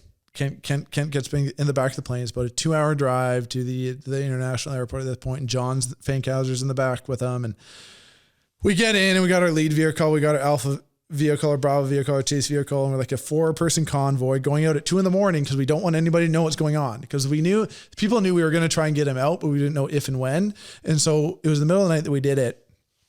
And we drive out to the airport and, no big issues. And we get to the international airport and literally we stop And Lance makes this phone call. And all I remember is these massive, like 25-foot concrete doors just open up. And as I'm driving past towards these doors, you could tell just like, it felt like me 4 years prior. It was just like this young, innocent, blonde girl sitting on the stairwells to the international airport, like me in Haiti 3 or 4 years prior, where you didn't really have a purpose yet and no one had come to pick you up and you just were sort of left at the airport and you had to find your own way home. And that's what like this girl was. And I drive past her at like 2 a.m. with my full Ebola PPE on. She can't see my face. And just this look of like, holy shit, what did I just get myself into? And it was like this deja vu, because that was me like 3 or 4 years prior when I flew into Haiti. And I drive through these doors, and here's this mystical plane on the runway. It's this gray plane, which later became known as Ebola Gray.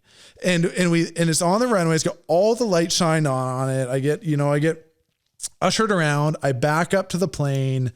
We're met by these, World Health Organization and CDC doctors, like very high-end doctors who think probably that I'm a doctor when really I'm still at this point only a second or third year nursing student.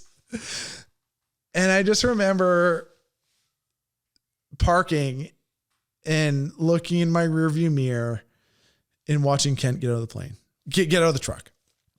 And then as soon as he got out of the truck, I got out of the truck and sitting there in my, yellow duck suit, as it became known, as watching Kent, get up and walk into the plane, and realizing at that point, Kent was going to be okay. And I remember 2 days prior to us getting him out, Kent was not okay.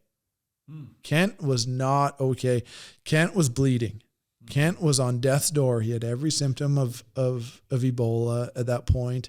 Are there sores, or is it just out of hemorrhage, ears, eyes, diarrhea, vomiting? Nose. He couldn't leave his bed. Okay.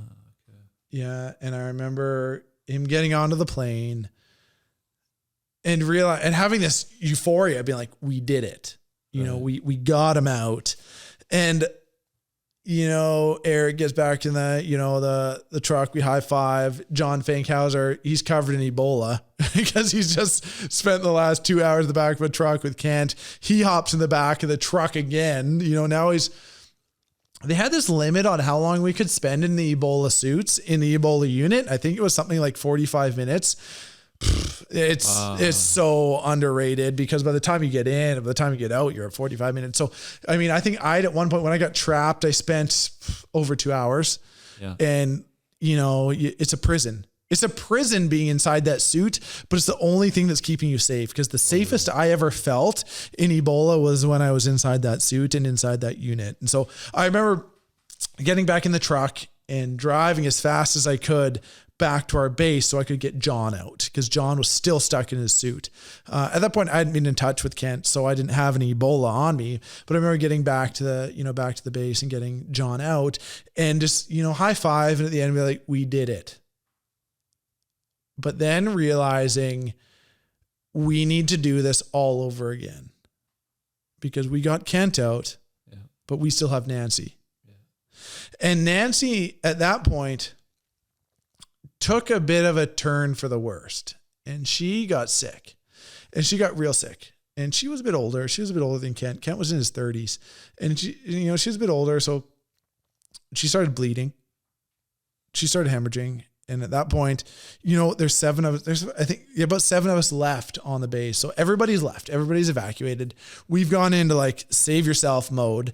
I remember when everybody left, and there was the 7 of us left.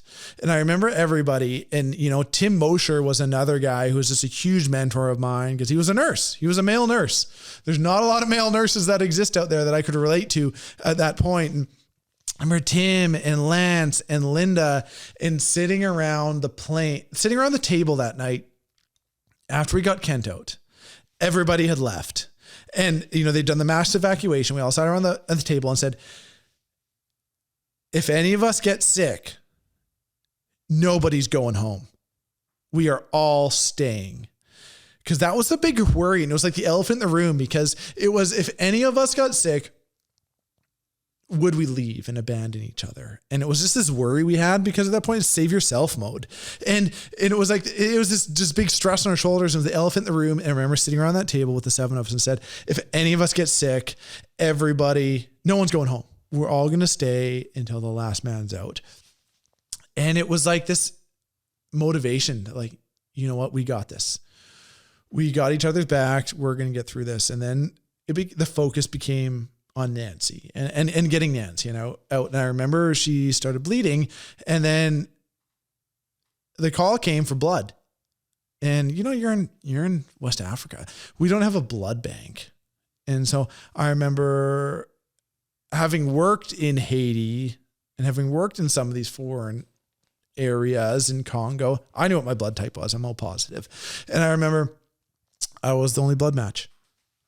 I was the only match for Nancy at that time. So it's a O negative is universal donor. Yeah. And O positive is what? Receiver?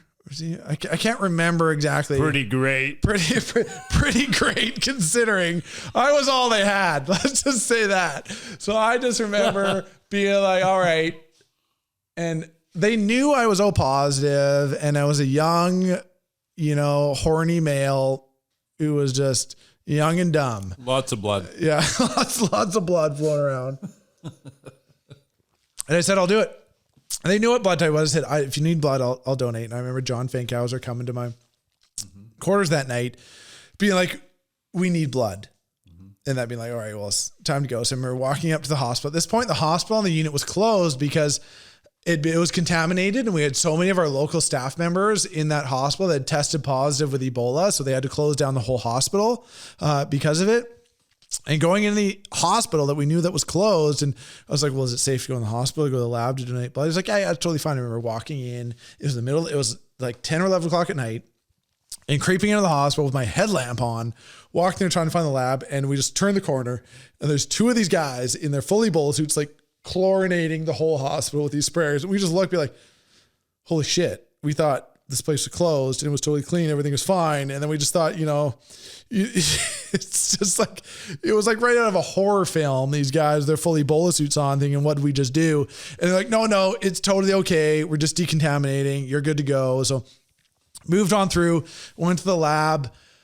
Linda was with me, tapped my arm, donated about 2 pints of blood, took it in my hand, put it in my jacket to keep it warm, walked it down to Nancy's house, brought it inside, tapped her. Give her a blood transfusion. Just straight shot. Yeah. She doesn't remember. That's the worst. Sure. She was so delirious at that point. She doesn't remember getting the blood. And I remember, sitting out there and sitting outside her window, because everything we could do, we couldn't sit in there with her, but even with Kent, we could sit outside his window. So he sat outside his bedroom window, and someone was always tasked with sitting there to be with them and be present with them, because for all we know, these people were dying. That's what we thought at the time. And so I remember watching my blood flowing into Nancy. I'm sitting out there trying to chug down apple juice because I'm so, dizzy at this point. Yeah, and, because I just walked up and down a pretty big hill to get to the hospital. And just looking at Nancy, be like, do you feel any younger? So like she's in her 60s, and just getting no response from her. But I thought it was the funniest thing. I thought I was the comedian of the year. And I just remember seeing it go into her, and she was in such a dark place at the time. And, at this point we knew Kent was landing in Atlanta. So the next morning we were able to get CNN on our TV and looking on CNN and watching Nance, Kent get out of the ambulance and walk out of the ambulance and walk into the hospital. And everybody thought it was like the end all be all because Kent was walking. And it was this moment of, damn right he is. Like, we provided the best care possible in the worst of circumstances. Damn right he walked out of there. And he walked into the unit, And then we knew the plane was being decontaminated and it was on its way back to us to get Nancy out. And I remember, we were getting Nancy out. Kent walked into the plane and Nancy couldn't walk. I remember going into Nancy's house with Tim Mosher and we were the big guys that had to literally wrestle her onto a spine board and get her into the truck and get to the airport and be like, well, Nancy's not going to walk into the plane. How's Nancy going to get in the plane? I just remember they sent Nancy into the plane on a baggage carousel. Oh, really? I just remember seeing Nancy on an escalator going into the plane on the baggage carousel, and it worked like a charm. Brilliant. Got her in, got her out the country. Got her to Atlanta. She did not like attention. They kept everything pretty hush with her. And then everybody got out. So then it was just sort of like the remaining 7 on the base. And the next focus was, how are we going to get out? At that point, it was a bit of a save yourself. So there were 7 of us. We had to get out, because we'd been exposed. Remember, at this point, I'd been exposed to the virus. For all I knew, I was in my 21-day incubation period. I needed to get home. And of course, at that point, it's like, save yourself. Like, I need to get back and I need to get close to a higher level of care that they can't offer here. What is the care for Ebola? A lot of it's like symptom management, managing your fever when you start hemorrhaging. Of course, something like the one thing proven to improve outcomes was the blood transfusion of a survivor. Remember at that point, we'd only had 2 survivors. One was 12 and one was 14. Ken actually received the blood transfusion of one of the survivors, one of the kids, one of the 14-year-old kid. Our first ever survivor who Kent cared for, he received a blood transfusion from him. Oh, wow. And maybe that played a part into Kent surviving. Do you think because of the antibodies? Antibodies. It was the antibodies. Wow. Yeah, that could have been. I know when he got to Atlanta, he wasn't home free. I didn't even get into the antidote. Yeah. I didn't even get into ZMapp, that research drug that had never been tested on humans before, that we smuggled across borders. Allegedly smuggled across borders. But it was... I just remember running around. It's all alleged. I remember this allegedly Ian running around Elwha compound at 2 a.m. as Kent was likely what we thought dying of the Ebola virus on his last legs. This antidote that was worth millions of dollars that had never been tested on humans before, that was frozen. And we needed to get it into Kent right away. And I remember just it being frozen and be like, we just killed Kent because we forgot to thaw the antidote. And so just me, Ian running around. This is where CrossFit Ian comes in, running around. But running around, trying to thaw this antidote in my armpit to give to him. Yeah. Allegedly. And Linda mixing the bag. Yeah. And that's when we were on this like social media blackout, because of course we're doing like very diligent charting, because of course this is a drug that's never been approved by the FDA. It's not approved for human use. It's only been used in clinical trials with monkeys. And here we are giving it to a human being. But at this point, we're just like, whatever we can do to save this guy's life, because he's on death's door. So of course our charting and our documentation was quite diligent because of it. And just seeing the documentation we'd written the day before, word for word on Fox News, and people like me, who leaked it? Yeah. Who leaked? And it was like, I didn't send it. Did you send it? And then, that's where we went on that was part of the reason we went on like media blackouts, because, was it being made up? Where did it come from? Who knows? Really? Who knows? Seriously? To this day, but I know regardless, in the end, to summarize the story, Kent and Nancy both survived. I remember this time, I'm 23 or 24 this time. I was 24. I got a text when you got out. Yeah, I was 24. And where am I going to go? Back to your van.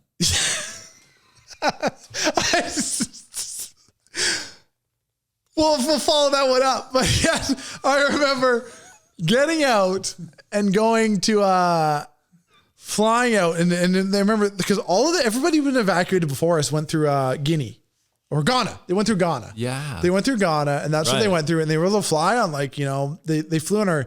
This is what gets me is remember before Mexico, I was supposed to do aerial food drops in South Sudan with a DC-3. Right. I got out on that DC-3. Oh. So the DC-3, which is like this old tail dragon, double prop, World War II plane, comes in, super slow, super loud, unpressurized, flies in to get us. And everybody else had been evacuated through Ghana. And we're on the runway in Ghana, and this is where we think we're free. We're home free. We're going to get out alive. We're going to be okay. And we're on the airstrip in Liberia, in Monrovia, and we were denied landing in Ghana. And I was like, well, now where are we going to go? Like Ghana denied us because the whole world's shutting down at this point. And we've got a big logo on the side of our plane that says the Samaritan's Purse. It doesn't quite say this, but it says the only aid organization, one of the only aid organizations providing clinical care in West Africa for Ebola positive patients. And we were on the runway. We were denied access to Ghana. Where did MSF go at this point? They're still there. Okay. Those guys are They never heroes. leave, right? They never leave. Those guys are the badasses of the badass of aid work. Love them. I love those guys. Yep. They do so much sketchy shit. Yep. It's amazing to see. But I remember getting out in Ghana denied us access, but Burkina Faso accepted us. But we get in this plane, we get out. I remember we fly up to like 18,000 feet. It's an unpressurized plane, remember? And at this point, we'd all been exposed to Ebola. Well, not all of us. They knew I'd been exposed to Ebola at this point. So there's some concern about Ian and being exposed to Ebola. So nobody wanted to touch me. I'm a millennial. I wouldn't. I'm a millennial. And I remember getting out. And getting up to cruising altitude and getting really dizzy and getting really feeling unwell. And I was nervous because all of a sudden I started feeling unwell, getting a little headed, a little pale. Like, this is it. This is Ebola. This is what Ebola feels like. I'm going to die. Turn around the plane. Ian's got Ebola and he's got to go back to the Ebola unit. Yeah. And I remember one of the guys in the flight realizing that I wasn't looking so good. I didn't feel good. And then Ed Cairns on the plane knew from his Vietnam era that we were unpressurized, and I donated so many units of blood the couple days before. Somebody pass me a beer. That is so wicked. I just remember being so lightheaded and dizzy, thinking we're all gonna die. We thought we were out. Thought we were home free. Oh, yeah, that's gonna be a foamer. We'll subsidize with MacKay and Whyte. That is hilarious. I remember that, and then of course bringing it down to you're 2 pints out, man. Bringing it down to lower cruising altitude, and feeling better. I remember getting out of this DC-3 onto the runway, just like kissing the ground, being like, we're home free, and getting on the Air France flight 747 to Paris and getting on that plane and getting wheels up. And I will to this day say, when I was in Northwest Territories last month working in the diamond mine, and everyone says, oh, you're leaving on Thursday. And to this day, I tell them, I'm not gone till I'm wheels up. Because it's so true. You're not gone until your wheels up.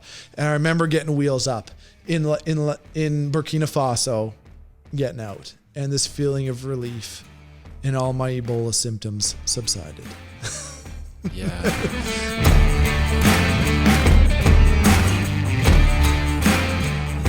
About 11,300 people died as a result of the 2014 Ebola outbreak in Liberia, Sierra Leone, and Guinea.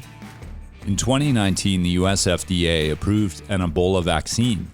Ebola flared up again in the DRC in 2020, killing another 2,000 people. But the vaccine is now being distributed. Ian talks a lot about post-traumatic growth. Following the COVID crisis, there will be so much work that needs to be done to hold space for each other. My thoughts are with all of the tireless healthcare providers who are holding each other up day after day after day during this global COVID outbreak. Vaccines are on the way. We're almost there. Remember to lift each other up and keep your fire hot. Until next time, I'm Whyte, and this is the Ranger Cabin.